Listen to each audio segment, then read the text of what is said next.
मित्रो, आपण आता नवीन चॅप्टर चालू करूया. The fourth topic in the science 2, that is as far as your syllabus is concerned, this is the ninth topic. सुरुवातीला मी 4 याच्यासाठी लिहिलं हा विज्ञान 2 मधला चौथा टॉपिक आहे आणि तुमच्या पुस्तकातला 9वा. Environmental management.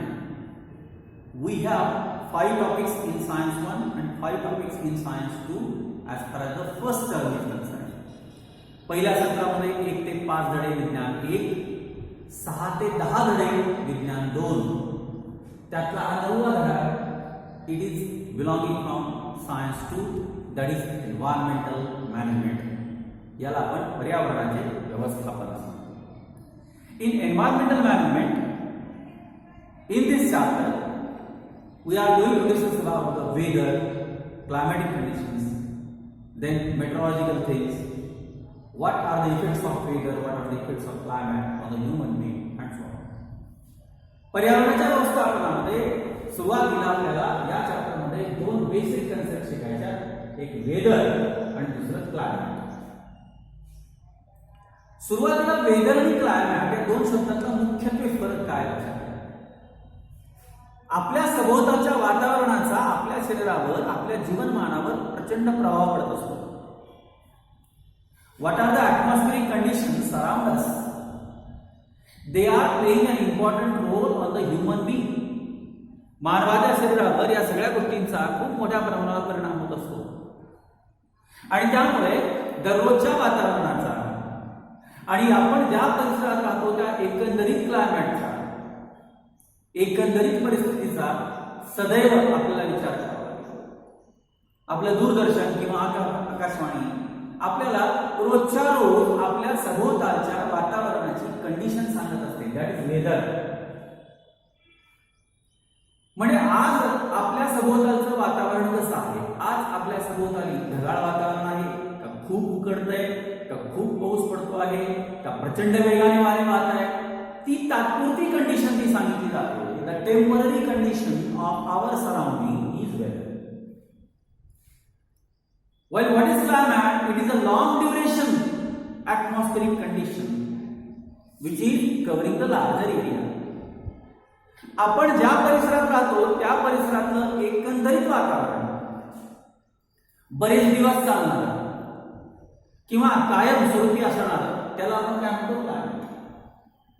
There is a slight change in the weather and the climate. आपण सगळे मुद्दे बघणार आहोत, वेदर कशाला म्हणायचं, क्लायमेट कशाला म्हणायचं, because they play an important role in the environmental management. पर्यावरणीय व्यवस्थापनामध्ये वेदरचा, क्लायमेटचा खूप महत्वाचा रोल आहे. आता बघा वेदर कशाला म्हणायचं according to the definition. Atmospheric condition at specific time and specific region. एका विशिष्ट वेळेची, विशिष्ट क्षेत्रातील वातावरणाची स्थिती, एखाद्या विशिष्ट परिसरातील विशिष्ट वेळेची वातावरणाची परिस्थिती, that is called as weather. म्हणजे आता उदाहरण समजा परभणीला सध्या प्रचंड पाऊस पडतो आहे, आपल्याकडे कोरडं वातावरण, तर तिथलं वेदर वेगळं, आपलं वेदर वेगळं. म्हणजे आता तिथल्या ॲटमॉस्फेरिक कंडिशनचा तेवढ्या पुरता विचार आपण करतो. Specific time and specific area. उदाहरण सांगायचं झालं तर मान खटाव तालुके आपल्या पश्चिम महाराष्ट्रातले ते पूर्णपणे दुष्काळी पडते. इथं अजिबातच पाऊस पडत नाही, फार कमी पाऊस पडतो. पण सध्या काल परवा मान तालुक्यामध्ये बेसुमार पाऊस पडला, बेसुमार प्रचंड पाऊस पडला. म्हणजे तिथलं वेदर त्या दिवसापुरतं, तेवढ्या दिवसापुरतं वेदर कसं आहे? रेनी. पण तो भाग पावसाळी म्हणून ओळखला जाईल का? नाही. जर टोटल लॉंग पिरियड मध्ये पावसाळी वातावरण खूप जास्त असेल, that is climate. Once again we come here. What is weather?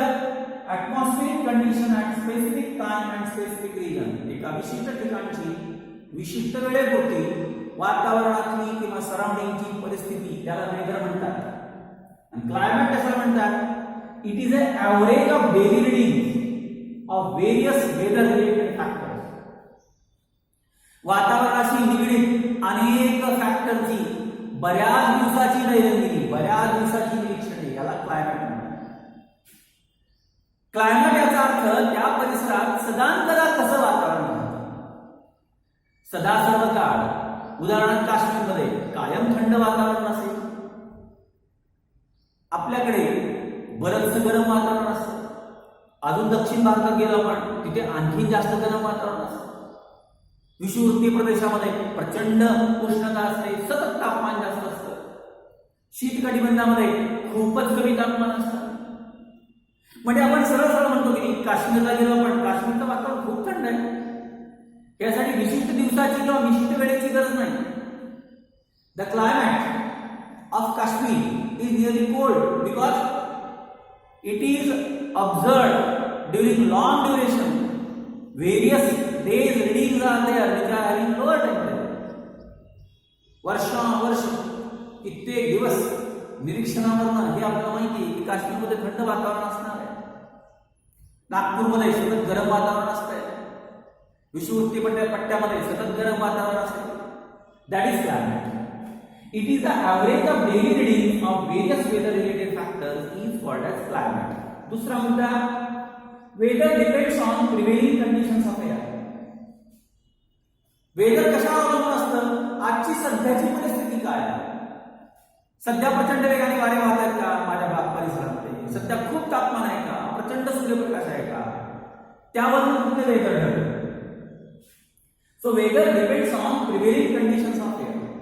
तात्पुरते बदल जे सध्याच्या स्वरूपामध्ये होत आहेत त्याच्यावरून त्या परिसरातलं वेदर ठरत असतं. तर what is climate? Climate depends on overall conditions of the air. Climate depends on the entire readings of several days, several months. अनेक दिवसाच्या readings, अनेक दिवसाची निरीक्षण याच्यावरनं त्या भागातलं क्लायमेट सांगतो. एका विशिष्ट परिसरात, आता उदाहरण महाबळेश्वरचा विचार केला आपण, सतत पाऊस पडतो वास्तवात. याचा अर्थ काय आहे?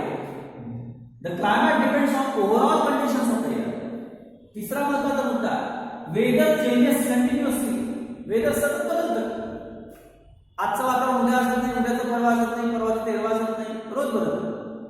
सांगतात की आपल्याला येत्या 3 दिवसात भरपूर पाऊस पडेल, चौथ्या दिवशी कोरडं ठाक होतं.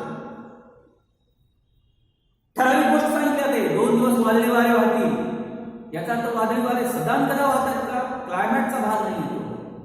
It is weather. It is weather related factor. तो तात्पुरत्या परिस्थितीचा फॅक्टर आहे. So here changes continuously. Weather continuously changes. रोजचं वेदर वेगळं असू शकतं. While climate does not change continuously. सतत क्लायमेट बदलत नाही. म्हणजे या वर्षी काश्मीरमध्ये प्रचंड थंडी आहे, पुढच्या वर्षी काश्मीरमध्ये प्रचंड उन्हाळा आहे, त्याच्या पुढच्या वर्षी आणखी काहीतरी वेगळी परिस्थिती आहे, असं होत नसतं क्लायमेटच्या बाबतीत. क्लायमेट हा त्या परिसरातला वर्षानुवर्ष चालणारा वातावरणाचा भाग असतो. वर्षानुवर्ष चालणारी पर्यावरणाची कंडिशन असते. आपण म्हणतो ना, हे शीत कटिबंधातले प्रदेश आहे, हे उष्ण कटिबंधातले प्रदेश आहे, हे समशीतोष्ण कटिबंधातले प्रदेश आहे. What does it indicate? The climate does not changes continuously. चौथा मुद्दा, weather is for short duration. आता सांगितलं आपण, वेदर चेंज हा थोड्या कालावधीसाठी असतो. सोसायटीचा वारा सुटला की तो 2 तास, 3 तास, 5 तास, एखादा दिवस, 2 दिवस असते. प्रचंड आग होत लागला सूर्य एखाद्या दिवशी, तर त्या परिसरामध्ये तेवढ्या वेळापुरतं ड्युरेशनचं असतं. That is called short duration. While climate is of long duration. Climate मात्र दीर्घकाळासाठी. एकंदरीत क्लायमेट सांगतो आपण, इथलं क्लायमेट चांगलं आहे, अमक्या ठिकाणची हवा फार चांगली आहे, इथं बरं वाटतं, असं आपण जे म्हणतो. What is that? The long duration of climate. Fifth one, weather is related for short area. Weather affects on the shorter area. एका ठराविक भागात मर्यादित असतं. परवा झाला की कोकणात वादळ आलं, आपल्याला काही संबंध आला का? आला नाही. नागपुरात एखाद्या ठिकाणी पूर आला, आपल्याला काही संबंध आला का? येत नाही. पश्चिम बंगालमध्ये परवा वादळ येऊन गेलं, 2 दिवसापुरतं होतं, आपल्याला काही संबंध आला का? नाही. That is what? The weather is for shorter area. The change in weather is for shorter area, while the changing climate is for the larger area. Climate जो असतो, क्लायमेट हा पूर्ण मोठ्या भागावर परिणाम करतो किंवा त्या ठराविक रिजनचं क्लायमेट असतं. उदाहरणार्थ आपण राजस्थानचा जर विचार केला, सतत उष्णता जास्त असेल, वाळवंटी प्रदेश आहे तिथे, पाण्याचं दुर्भिक्ष असणार, हे लॉंग ड्युरेशन, लॉंग टाइम साठी असतं. That is climate. Last, it affects instantly. Weather एखाद्या ठिकाणच्या परिसरावर, प्राणी मात्रावर, मनुष्यावर ताबडतोब परिणाम करतो तेवढ्या वेळापुरतं. म्हणजे एखादं वादळ आलं, झाडं उन्मळून पडतात, घराची नासधूस होते, वादळ निघून जातं, मग 4-5 तासांनी 8 तासांनी सगळं शांत होतं, माणसं पुन्हा नव्याने उभारी घ्यायला लागतात. म्हणजे त्या वेदरने केलेला चेंज आणि त्याने केलेला परिणाम हा इन्स्टंट असतो, शॉर्ट ड्युरेशन साठी असतो, तात्पुरत्या स्वरूपात असतो. While climate change affecting for long term. एखाद्या परिसरातलं क्लायमेट मात्र तिथल्या मनुष्य जीवनावर, तिथल्या प्राणी जीवनावर, तिथल्या सजीवांच्या जीवनावर लॉंग टर्म परिणाम करत असतात. म्हणजे तिथलं पूर्ण जे बदल घडत असतात ते त्या क्लायमेटशी अनुसरून असतात. आपण पुढे बघणार आहोत. So this is the difference between weather and climate. We will see what are the effects of weather related factors, climate factors.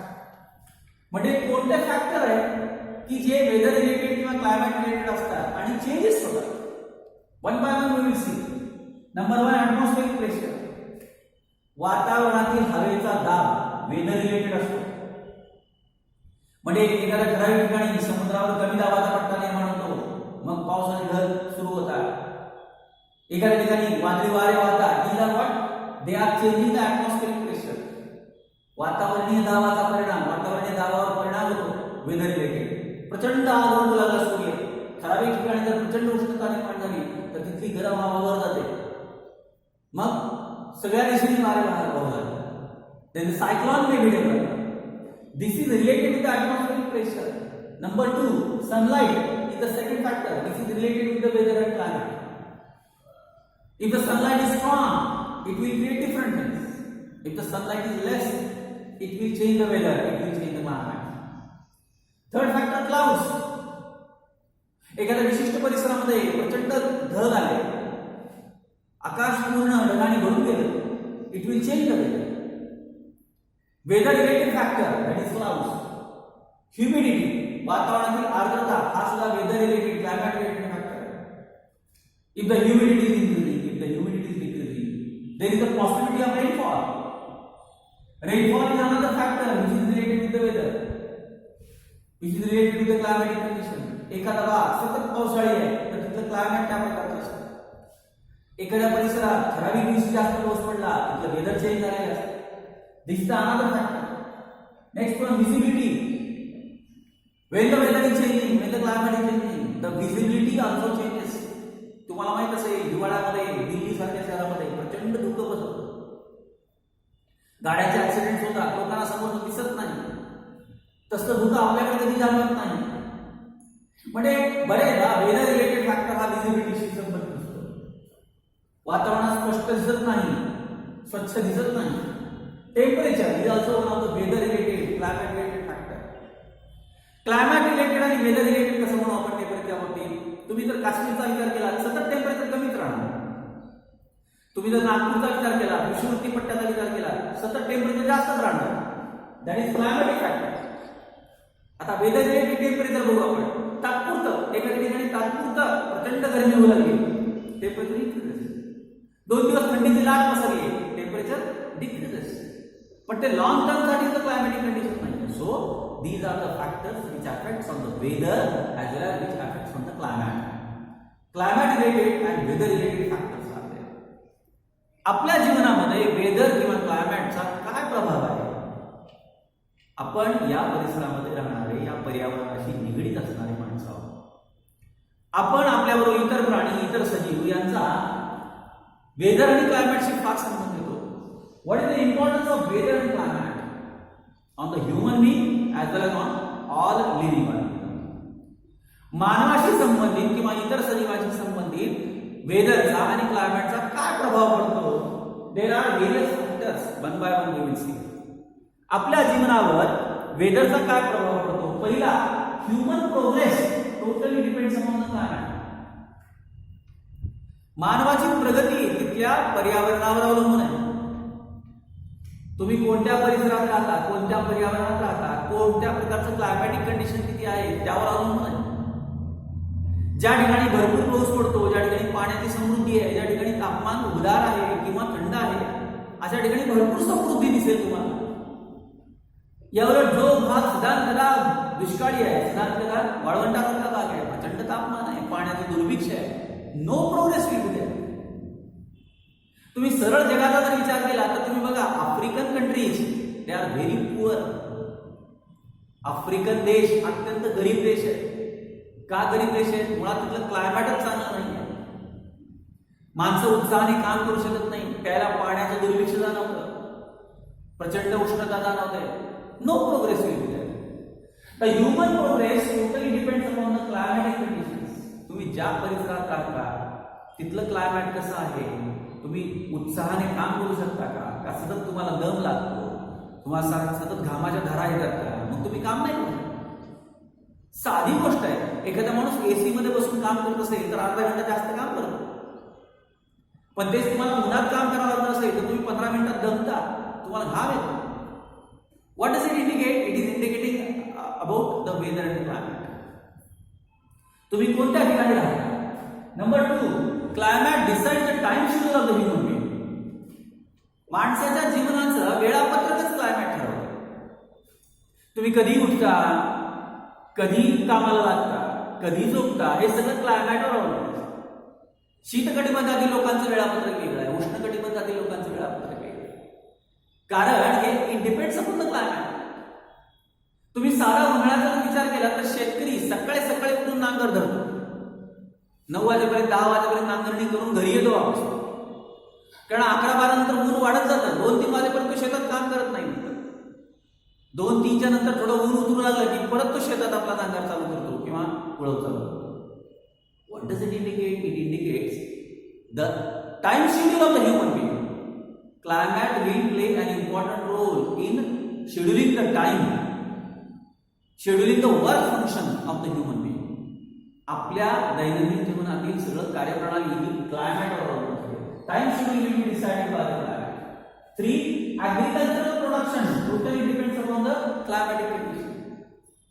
तुम्ही शेतीमध्ये कोणती उत्पादने घेता हे तुमच्या क्लायमॅटवर अवलंबून आहे. सफरचंद काश्मीरमध्येच पिकतात, मराठवाड्यात येतील का सफरचंद? येणार नाही.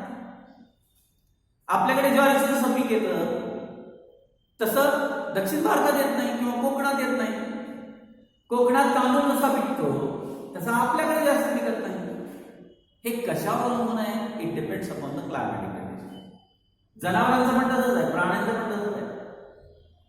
शीतकटिबंधात वाढणारे प्राणी वेगळे, उष्णकटिबंधात वाढणारे प्राणी वेगळे. उंटासारखे प्राणी वाळवंटात ठीक आहे, ते आपल्याकडे आले तर त्यांच्या प्रकृतीवर दुष्परिणाम होतो.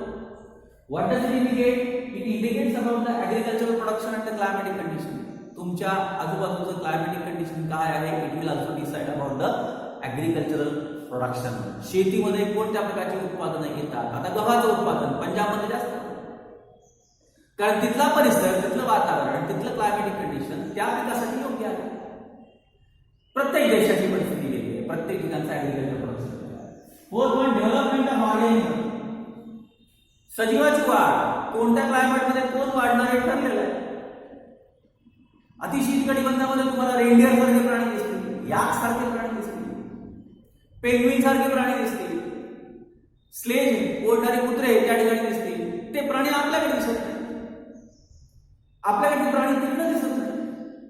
Development of organism also depends upon the climate. कोणत्या परिसरात राहता, त्या परिसरातलं क्लायमॅट काय आहे त्यावरून तिथल्या प्रकारचे प्राणी वाढताना तुम्हाला दिसतील. Climatic conditions also decides upon the development of the organism. Next one, diet, walking, housing. तुमची वस्त्र कोणत्या प्रकारची असतात, तुमचा आहार कोणत्या प्रकारचा असेल, तुमचं घर कसं असेल हे क्लायमॅटवर ठरतं. तुम्हाला माहिती ना, बर्फाळ प्रदेशामध्ये लोक इग्लू बांधून राहतात, बर्फाची घरं बांधून राहतात. कोकणासारख्या ठिकाणी अशा उतरत्या झावळ्यांच्या झोपड्या असतात. काश्मीरमध्ये गेला तर लोक कोट घालून येतात, प्रचंड जाड जाड असे कोट घालतात. पोटाच्या बाजूला एक कांगडी बांधलेली असते. कांगडी म्हणजे काय माहिती तुम्हाला? कांगडी म्हणजे एक बुट्टीसारखा भाग असतो असा, त्याच्यात थोडे पेट्टे निखार ठेवलेले असतात. ते पेट्टे निखारे त्या पोटाच्या जवळच बांधलेले असतात आणि त्या कांगडीवर असं थोडे घालतात आणि ते लोक हिंडतात. कारण -15, -20 एवढ्या प्रचंड कमी तापमानाला उभ राहिली पाहिजे. अशा कांगडी बांधून आपण फिरू का मराठवाड्यामधले लोक? इम्पॉसिबल गोष्ट आहे. So it depends upon the climatic condition. Diet कोणतं आहे तुमचं, क्लॉथिंग कोणतं आहे, कोणत्या प्रकारची वस्त्र घातली जातात, कोणत्या प्रकारचा आहार घेतला जातो, कोणत्या प्रकारची घरं असतात, it will be totally decided by the climatic condition. तुम्ही कोणत्या परिसरात राहता त्यावरनं तुमची खाण्याची रचना ठरते, तुमचे वस्त्र कपडे घालण्याची प्रक्रिया ठरते, तुमची घरं कशी असावी हे त्या क्लायमॅटवर ठरते. Salinity of water, ocean currents also will be decided by the weather and climate. गोड्या पाण्याचे प्रवाह, खाऱ्या पाण्याचे प्रवाह, समुद्रातलं पाणी, समुद्राच्या पाण्याचे प्रवाह हे सगळे वेदरवर ठरतात and they also decide about the changes in the climatic conditions. Then next one, weathering of rocks, it also depends upon the climatic conditions and the weather changes. म्हणजे खडकांचं भंजन होणे, त्याच्यापासून माती तयार होणे, formation of enrichment of soil, म्हणजे खडक फुटणे, खडकांचं मातीत रूपांतर होते, मातीचं एनरिचमेंट होणे, it is also depend upon the changes in the weather and changes in the climatic condition. And last one, the presence and absence of microbes. सूक्ष्मजीव कोणत्या ठिकाणी वाढतात, कोणत्या ठिकाणी वाढत नाहीत, हे सुद्धा क्लायमॅटवर ठरतं. तुम्हाला उदाहरण म्हणून सांगतो, काश्मीरमध्ये फ्रीजची गरजच नसते. तुम्हाला दूध पिकवायचं असेल ना, तर दूध आणलं दूधवाल्याकडनं, ते तसंच ठेवून दिलं तरी चालतं किचनमध्ये. काही तापवायची गरज नाही, फ्रीजमध्ये ठेवायची गरज नाही, काहीच नाही. 2-2 दिवस 3-3 दिवस ते दूध तसंच राहतं. का? Very low temperature, no growth of micro organisms. दुधाच्या सूक्ष्मजीवांची वाढ होत नाही, दूध नासत नाही. पण आपल्याकडे दूधवाल्यानं दूध दिल्या गॅसवर ठेवावं लागतं, आपल्याला तापवावं लागतं, त्यानंतर काही वेळाने फ्रीजमध्ये ठेवावं लागतं. आपण उच्च तापमानात दूध टिकवतो, नंतर कमी तापमानाला टिकवतो, because we have higher temperature in the climatic condition. So what are the weather conditions, they will also decide about the presence and absence of the microbes which are necessary for the human being. काही मायक्रोबची गरज असते आपल्याला, सॉइलमध्ये गरज असते, अन्नात गरज असते. So they will also be decided according to the weather conditions and the climatic conditions. These are the factors which will have effect on the human being. म्हणून मग जागतिक स्तरावर 23 मार्च हा दिवस वर्ल्ड मेट्रोलॉजिकल डे म्हणून संबोधला जातो. आता प्रत्येक देशाने आपलं मेट्रोलॉजिकल डिपार्टमेंट निर्माण केलेलं आहे, हवामानशास्त्र विभाग.